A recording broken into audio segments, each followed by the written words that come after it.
So when and no sleep, like the first few months we hired interns, it was me and our COO, and we had to do interviews. And I was like, wait, I've never done an interview before. I don't know what I'm going to do. I don't know what to say. What is proper HR thing to say? What questions can I ask? I started Googling. And that's when I realized, like, I wish we were taught that at school. I wish we were taught, this is the confidence you need to interview this person. But it was just not an experience we had. And it wasn't something that maybe even the teachers considered to teach us. Because in the world, like, they want to prepare us for a job interview, but they never prepare us to be the interviewer. How do you navigate change? It's a question we think about often, and one that today's world expects us to be comfortable with. The challenge, however, is where do you begin, and how do you develop the mindset and skill set to be successful? Welcome, everyone, to the Sprint to Success with Design Thinking podcast. I'm your host, Saba Kidwai. Join me each week as I share the stories and strategies from the world's leading researchers and practitioners about why they believe the answer lies in practicing design thinking.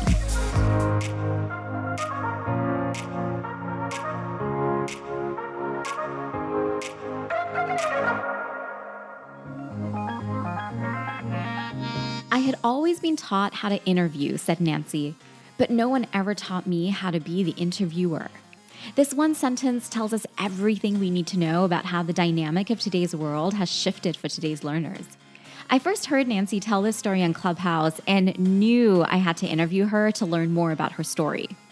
I've been spending a lot of time there recently, and I've been absolutely fascinated by the experiences that Gen Z are sharing about their education and just how they're making sense of the world today. I often hear adults say how we need to teach creativity and entrepreneurship to young people. But what I hear young people say is we are creative, we are entrepreneurial, and we have ideas that we'd like to see become businesses. But we need the time, the space, the coaching to develop the mindset and skill set that we need to actually practice these. Given that most schools don't have these experiences, students are often left to figure it out themselves.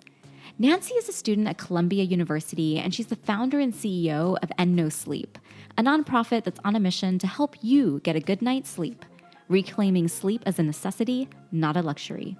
Her empathy, her self-awareness, and her enthusiasm for why young people should use this time to pursue their dreams is both contagious and thoughtful. End No Sleep is run by a team of young, passionate entrepreneurs. So I begin by asking Nancy to tell us more about End No Sleep and her team.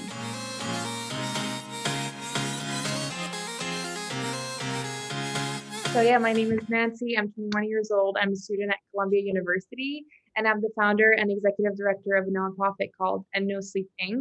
We are a non-501c3. We're youth-led, and we're on a mission to help give rise to a well-rested society. And we do that by providing resources to vulnerable communities through education, awareness, and direct service. That is wonderful. So you said you're an organization with youth leaders. Tell me a little bit more about that. Like, who works with you and how have you recruited these people? We are all volunteers, so we volunteer our time. And so when we first started, we were all in university. So the few of the founding team actually had to, they had different commitments at the time. So it's so nice to have a team of just youth who are also in college or in high school working through this, because so much changes with them, and we all are, changing our work styles and the way we do things. And we recruit them through just, social media has been huge. Also LinkedIn, we've tried to utilize LinkedIn to work with them. So it's very fun to work with, high school students and give them those like responsibilities. But one thing that I think is very important to me is every time we recruit any volunteers, like, because it's unpaid and it's volunteer and it's for students, it's like, what do you want? Like, what experience do you want to gain? And we talk about that first. And then we see how can you gain that experience through working with us. That way you're gaining valuable, working skills that will help you in your future job or in your future career. But you're also volunteering. So this is something that's fun. It should never be something that, feels like a task to people or something that feels like a burden. It should be a fun space to really give back to your community.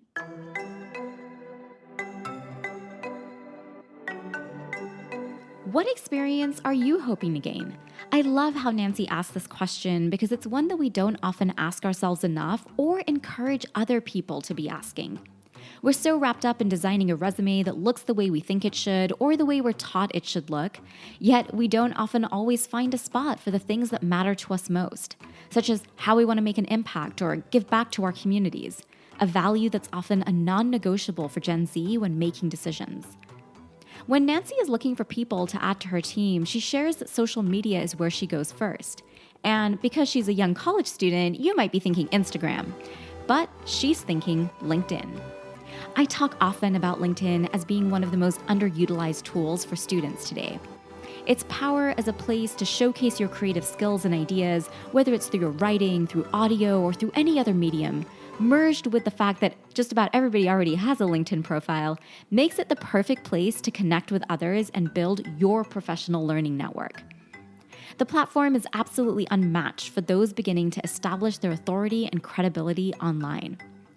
I'll be hosting a webinar on how to use LinkedIn as a student, and you can find the link to this in the show notes. Or if you want to know more, send me a message or a DM. I asked Nancy to share some insights from her conversation with high school students who she's interviewing as they're trying to navigate their world of work.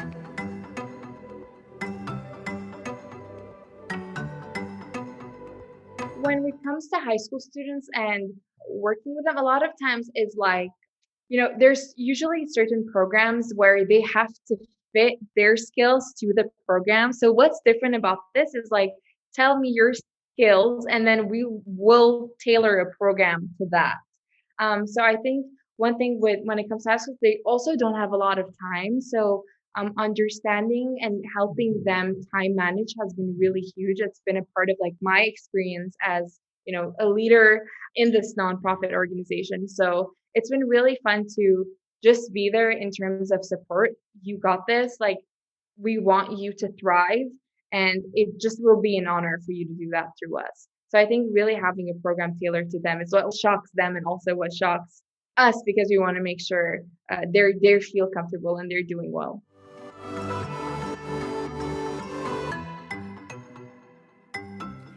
Nancy is spot on. When completing applications, we often browse the posting and use that language to tailor our experiences and how we check the boxes of what other people are looking for. Nancy advises young people to reverse engineer this process by first asking, what are you hoping to get out of the experience? What skills are you looking to learn? By doing this, you establish your own criteria. Your own values are identified, your goals are established, and you have a lens through which you can filter the opportunities that you're looking at so that you can best align those to what it is that you're looking for. In our LinkedIn course, we teach students how to not only identify their values and their goals, but to also identify people using LinkedIn that they can connect with, build relationships with, and share their creative skills and interests with. You don't always have to wait for a posting. If you're strategic about how you build relationships and how you showcase your work, you can often create the opportunities that may not always be listed on a job search site. The jobs of the future are being decided each and every day by young people as they identify challenges and opportunities and work to solve them. It's why today we encourage students to not box themselves into a career pathway, but rather to develop their self-awareness, have an understanding of their strengths and interests, and identify the challenges that you're curious about, the people you want to work with, and where you want to live in the world.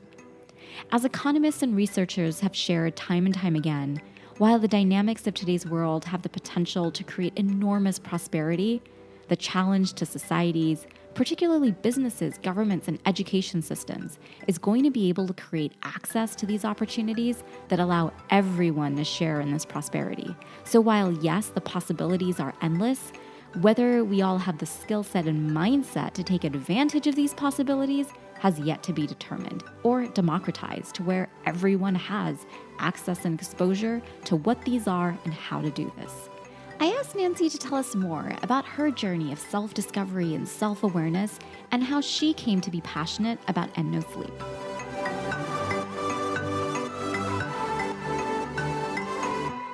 Okay, so this came from a very personal experience, and I was a student. When I was a junior in high school, I faced a lot of medical problems. I was actually hospitalized for a semester, lost the ability to walk, but gladly, fortunately regained that back. But throughout those few months, I actually suffered a lot from sleeping problems. I wasn't sleep deprived at all. I was actually tired all the time. I would go to school after an 8, 9 hours rest and really just fall asleep in class. Like I couldn't just stay up. I fell back in my life just doing homework and all of that. So when I started bringing this topic up to, professionals, doctors, my teachers or my parents, everybody just brushed it off. It seemed like sleep wasn't really taken seriously or wasn't something to talk about or that was important. So I just started doing, Googling and doing my own research, realizing what can I do to make my sleep better? But while I was doing that, I realized that there is actually we're currently in a silent sleep epidemic. Socioeconomic status and sleep problems are directly correlated. And I had never thought of sleep as a luxury because I've always had a bed, I've always had a pillow. And I never thought that that was something that was so, such a privilege. So to really understand that and to see that people who need it most are suffering the most was really what motivated me to say, okay, I want to do something about this. I want to bridge that gap. And then reading about it also, I love mentioning this stat because not only is bettering sleep bettering health, but it will better economy, it'll better education. So this stat is one thing I love is the US loses $411 billion every year due to sleep loss only. So really bringing those data and the science up and saying we need to work on this now was really what motivated me to just keep continuing with this topic.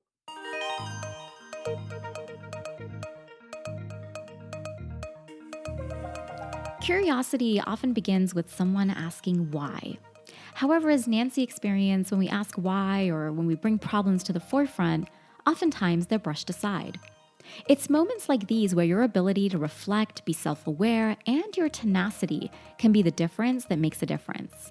This is a really important skill in being able to identify gaps that exist within a system or within an organization that create opportunities for you to design solutions. This is where business ideas come from. If you have this challenge or you have this problem or you're asking why, you can be assured that others do as well. When I first heard Nancy on Clubhouse, I was so impressed by how she crafted a compelling story around her problem that she was trying to solve for through interweaving data. Listening to Nancy, she sounds like she's living the American dream. And at a time when many people wonder, is this still even something that's alive? I asked Nancy what her thoughts are.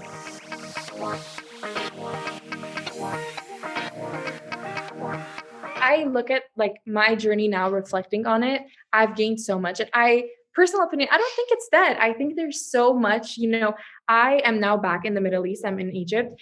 I think there's so much opportunity in the US and it's so everyone is capable of getting it. I think it just depends on the person. And of course, we've talked about this in Clubhouse, entrepreneurship isn't for everyone and everyone sees opportunities differently. But when I was 12, so I was born and raised in Aleppo, Syria. And when I was 12, the Syrian civil war began. And, so many small things happened. Like my grandfather got taken for ransom. My dad lost, his factory was taken over by the rebels. So he lost absolutely everything. And so many small things led up to that. Like we would go on the rooftop and count bombs exploding nearby. And now saying this sounds very odd, but at the time it was something that was such a norm to everyone. And then one day, we got our green cards. So we went to LA for vacation and we ended up just staying there because the day before our flight, my grandma had called us and told us that there's no water, no electricity, do not come back. And then and there, my dad just looked at us and made the decision that that's it, we're never going back. And I hadn't been back until recently. So it was 9 years of just making that decision and just staying there. So when I came to the US, always checking my privilege was such a routine because I witnessed what my friends saw, losing their loved ones, losing their home, not being able to escape the war zone due to politics or immigration. So I was so thankful I had a place to go. I was so thankful, I had both of my parents alive. I was so thankful that, I spoke English, even though my mother didn't. So many things I was grateful for, but that's when the sort of responsibility came upon me of I always like want to do something for my community and always utilize the resources I have to give back to those who don't, because sometimes you're really stuck in that situation. And I think that being in the US and having those opportunities, like I volunteered with so many organizations and did so many things. But when I was in Syria, I never believed I could. I think I love talking about this because my dad, he has a pajama factory and always had, so he was an entrepreneur. But entrepreneurship didn't exist in Syria, like in the Middle East. And he would always tell us, like my sisters and I, okay, you have to be, a doctor, you have to be this or you have to be that, because there was no way a woman could lead a factory. There was no way a woman could lead a business because that wasn't known. So coming into, the US and really being able to discover myself and say, I love leading a business, or like I love finding opportunities, were things that I slowly realized, and that I am capable as a woman to do, anything and everything I want to. So that was one of the biggest, things I'm very grateful for, like moving, because I discovered myself and I was able to pursue my dreams just because I was in a country where I had the ability to and opportunities existed for me.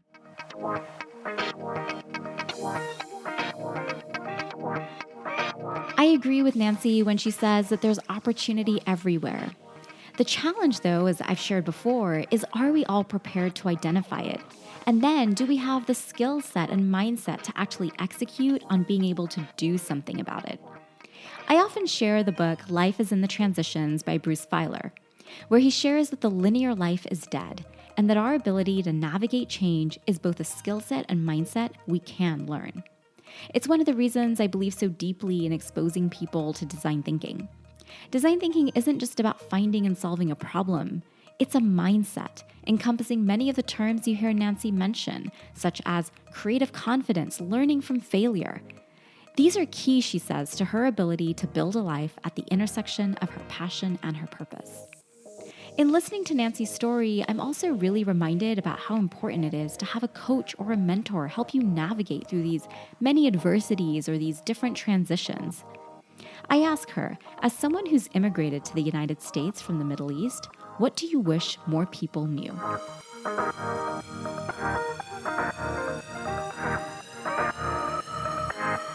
I love this because recently when I went to Syria, that's when I really had this like aha moment. And, I've always, the Middle East, from what it's portrayed, like in the US, I'm currently in Egypt and I get the question asked, like, do you have Wi-Fi?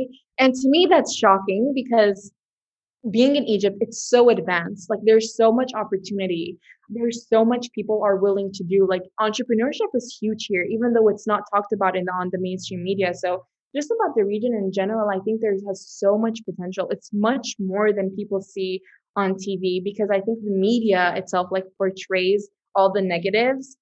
They portray like all the small cities that aren't really, advanced. But then you go into the Middle East and you see, the next gen who is, so educated and really wanting and fighting for a future they're trying to build. Because sometimes, like in Syria, future right now doesn't exist, right? Like, what is your future there like? And then when I went and spoke to girls and like boys my age or even older, younger, they want it, they have the abilities to pursue it, but because of political reasons they currently have like a bunch of obstacles. But I think in general, like the Middle East is a vast region of so much potential. And I always think about like what can I do to really again like bridge that gap, because I see an opportunity here, especially for young girls, for young women, like being in classrooms, like you're able to build whatever you want and there's an opportunity for you to do so. So how can I like invest in something or invest in people for them to be able to continue pursuing their dreams? But in just general in the Middle East, like it's not what you see in on the media. It's so much more than that. It's beautiful too. It has so much culture, history, and yes, so much potential. And by potential, I mean like the way people see, the American dream. Like it's kind of similar here. And I know people might disagree with this, but really having been to different countries in the Middle East, this is something that I'm really picking up upon.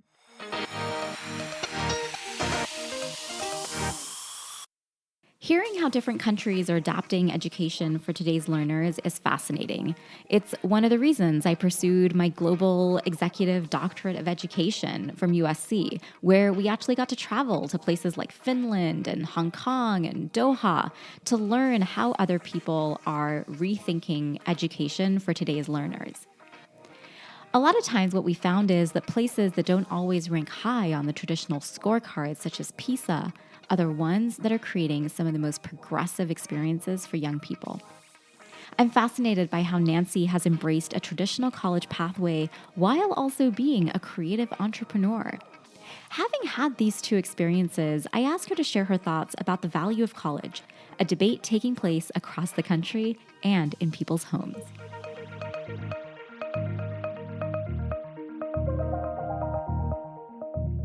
To be full transparency, I'm still conflicted on it, and it's something I talk about with my parents.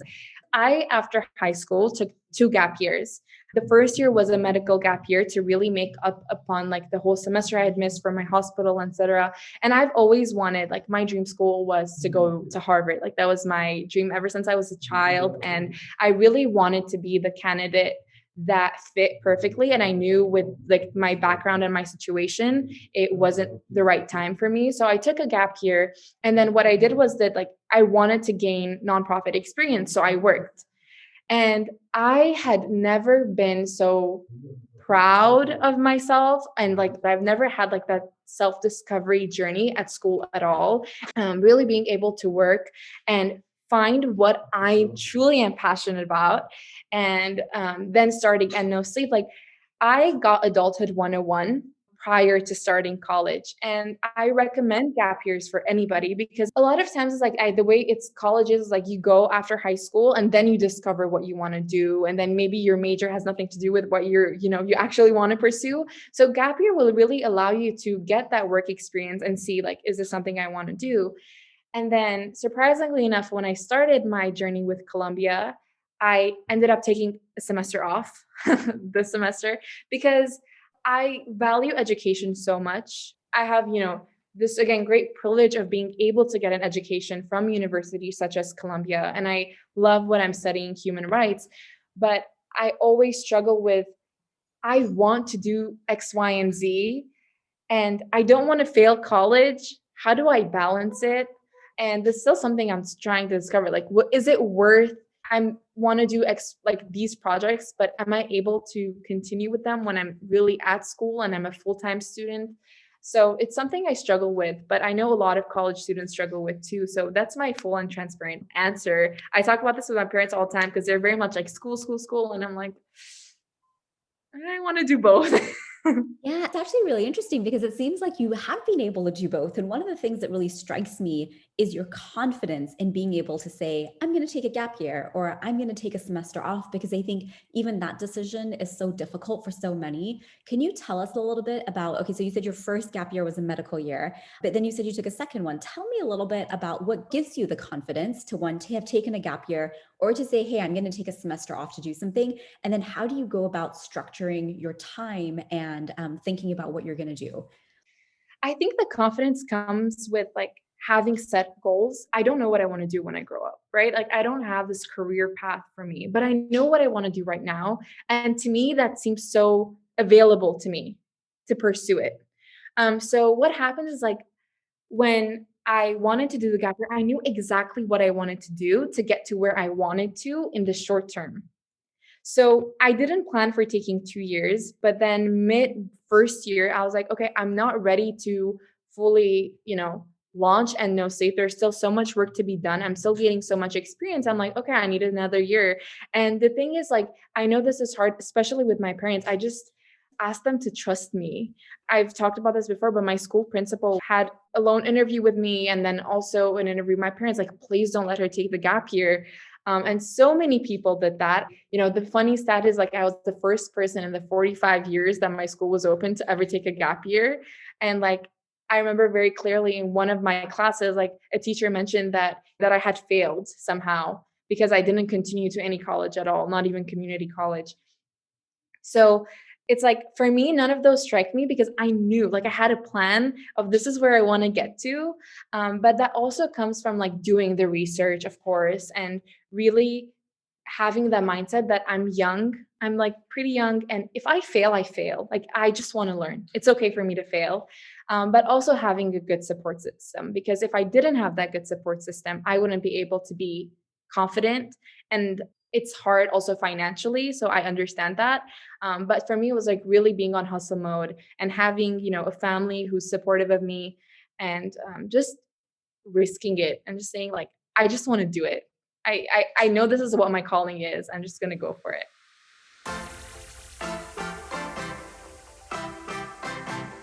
I really appreciate and I'm impressed by the authenticity through which Nancy shares her story. Her transparency provides us insight into just how self-aware she is and how intentional she is about the decisions that she's making. It's one of the hardest things for young people to do often. When you grow up being given directions that you have to follow, it can become challenging to design and pitch something that's new or has never been done before, especially if your parents want you to pursue a more traditional pathway. I asked Nancy to share some advice on 3 things young people should consider if they want to take a gap year or whatever it is they want to design as a more unique post-secondary pathway.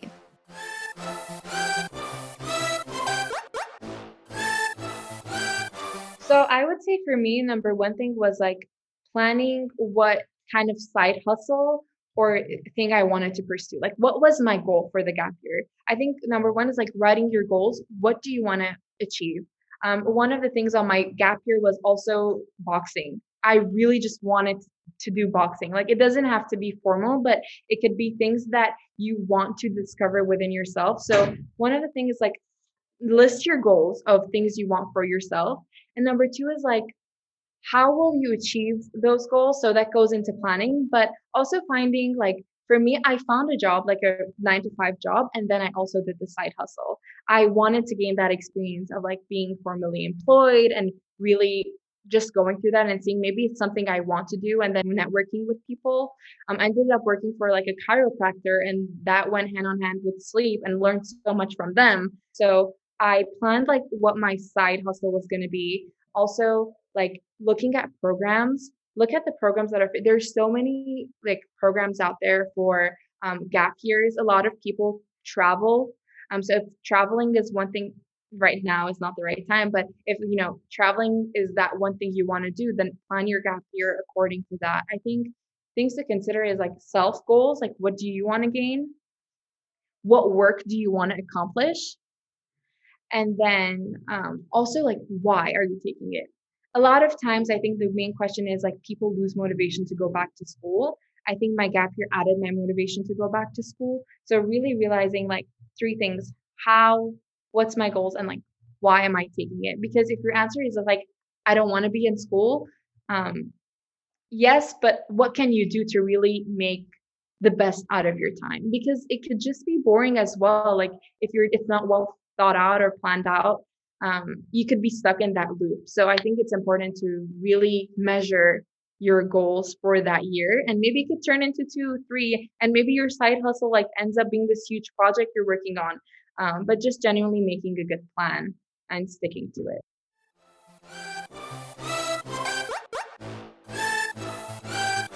Nancy's 3 pieces of advice. Number 1, set a goal.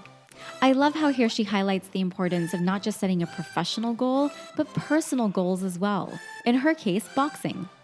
Number 2, identifying how you're going to achieve these goals. She says to consider what experiences you're looking for and how they might complement one another, such as her experience at the chiropractor. And last but not least, how will you assess your growth? Again, both in your personal and professional contexts. It's in this reflection and through these experiences that you develop emotional intelligence. Nancy highlights the importance of establishing your why.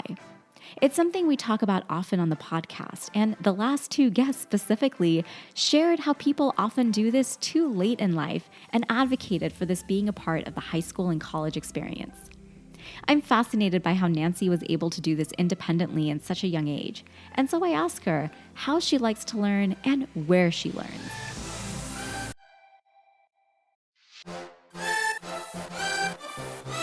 I love learning. So like one thing I love to do is like reading books and like reading books about topics that I like.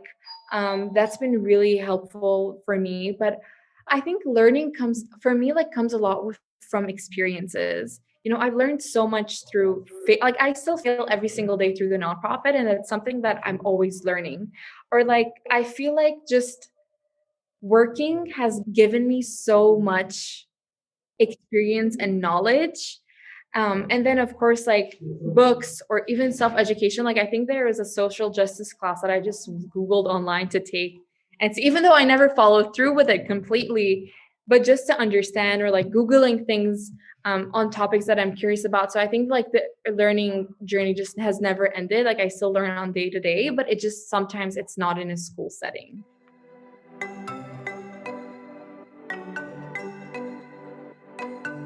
Listening to Nancy, I'm reminded of Gary Vee and how he passionately advocates for young people to take advantage of being in high school and college as a time to take risks, try new experiences, and experiment with different ideas.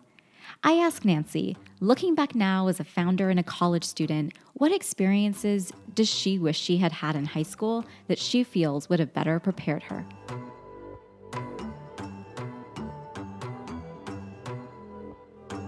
I definitely think more leadership classes or ways to problem solve. I think that would have been very, very beneficial. So going back to it, like my sister is now in a school here in Egypt, and she is in 8th grade, and she has this entrepreneurship class, and she's learning how to like do the elevator pitch, write a business plan. And I was like, can I take it with you? Because I'm still learning.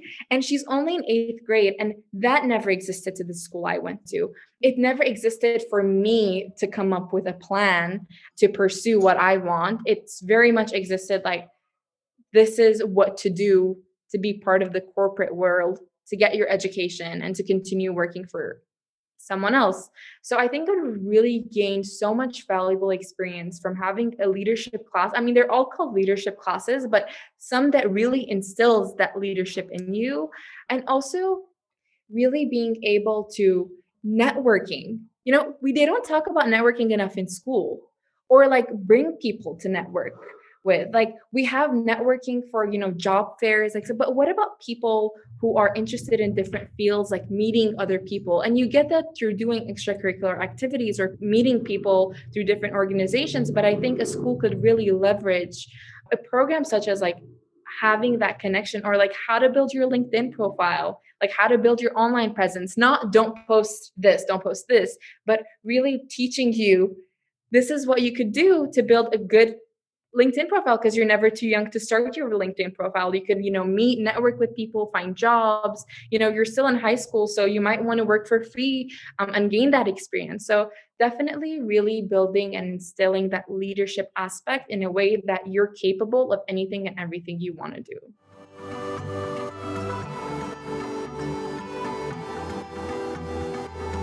This story is like I realized it after I was doing the interview. So when I first started my senior year in high school, I had like this whole leadership class, entrepreneurship class, and I had to be interviewed.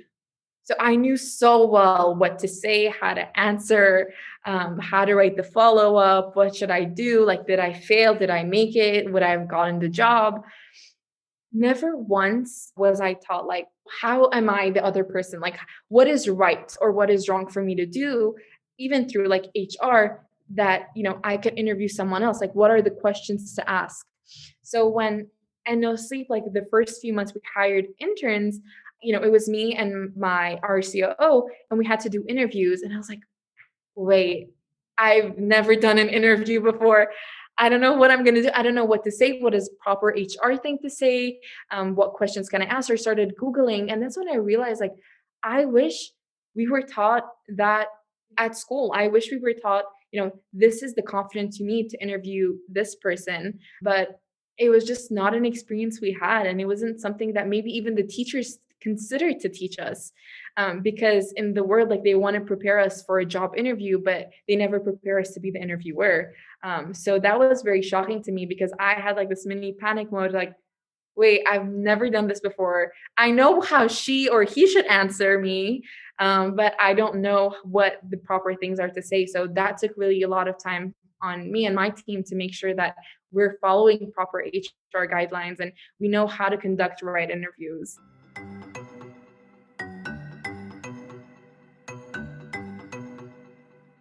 Problem solving, problem finding, and leadership. These are responses that are echoed by Gen Z when asked what they would like more of during their high school experience. It's after listening to students like Nancy that Michael Cohen and I decided to create an experience for young people, teaching these exact skills and mindsets that Nancy wished she had had more of. You can find a link to this in the show notes, and like I mentioned before, if you want to learn more, go ahead and send me a DM. I close by asking Nancy what message she has for education leaders and students as we close in on a year of learning during the pandemic and planning for a more hopeful upcoming year.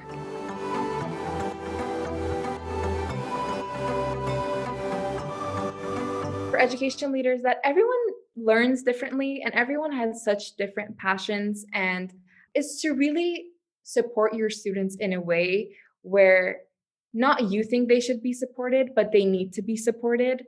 I think that has been huge because, especially right now during this pandemic, with mental health problems too, and children who are just at home and can't go to school. So, really focusing on the aspect of what do my students need to succeed, and also just being their support system. Like, we spent 8 hours a day in school with our teachers, maybe most times more than our families. So, it's really honing into not the way I think they should be supported, but asking them questions like, what do you guys need in order to succeed, especially during these times? That was beautiful. And if you had a message for students, what would that be? Oh, right now is the perfect time to follow your dreams and opportunities. I think COVID, being at home, I've shared this so much. I shared this with my younger sister. Pursue your dreams. I think failure is a common obstacle, but you won't really fail. You'll just learn, and it will get you closer to what you might want to do next. So really take this time to discover yourself and just take risks and chances and do like your wildest dream. Just start pursuing it now. I think it's a perfect time staying at home and, not being able to go out or anything, really honing in on self-discovery and following what you want to do, always to do. So what are the risks? Like, just go for it.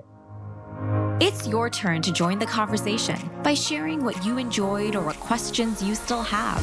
In a world where time and attention are so valuable, thank you for choosing to listen and for being a part of our Sprint to Success with Design Thinking community.